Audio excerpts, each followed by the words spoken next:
खोडकिडीचे लक्षण म्हणलं तर एकतर नवीन जो पोंगा असतो किंवा नवीन जे कोंब असतात ते कोंब बऱ्याच वेळा आपल्याला सुकलेले दिसतात. एका ओळीमध्ये आपण जर बघितलं तर ओळीमध्ये प्रत्येक आपण जर एक एक कोंब जास्त बघत बघत आपण गेलो खाली जमिनीकडे बघत तर आपल्याला नवीन लागवडीमध्ये कोंब हे वाळलेले दिसतात.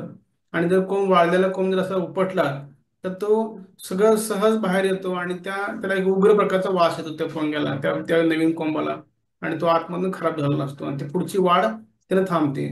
त्यानंतर जर बघितलं तर पीक हे असं तजेलदार दिसायला पाहिजे, पण ते तजेलदार नसतं किंवा ते विरळ झालेलं असतं. म्हणजे त्याची संख्या जी आहे ती कमी झालेली असते.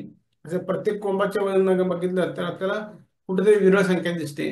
नंतर फुटवा संख्या देखील आपल्याला कमी व्हायला दिसते. फुटवा संख्या जी अपेक्षित पाहिजे असते ती देखील फुटवा संख्या आपल्याला दिसत नाही. अशा वेळेला आपण समजून जावं की आपल्या ज्या शेतामध्ये खोडकिडीचा प्रादुर्भाव दिसतो आहे.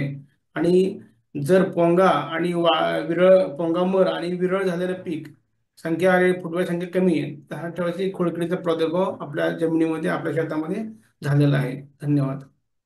धन्यवाद सर.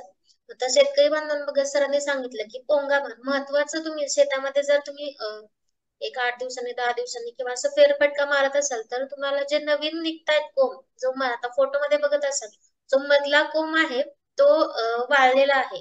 आणि तोच तुम्ही ओढला तर तो लगेच हातामध्ये ओढून येतो आणि त्याच्या शेंड्याला तुम्ही बारीक अळी पाहू शकता, जे आपल्याला खोडकीड आहे. तर हे पहिले लक्षण. पोंगा जर मरत असेल तर आपल्याला 4 ते 5 ठिकाणी किंवा एका सरीमध्ये एक 6-7 ठिकाणी जाणवलं तर नक्कीच तुम्ही आळवणी किंवा फवारणीचं नियोजन करू शकता, जेणेकरून तुम्ही नियंत्रण करू शकता.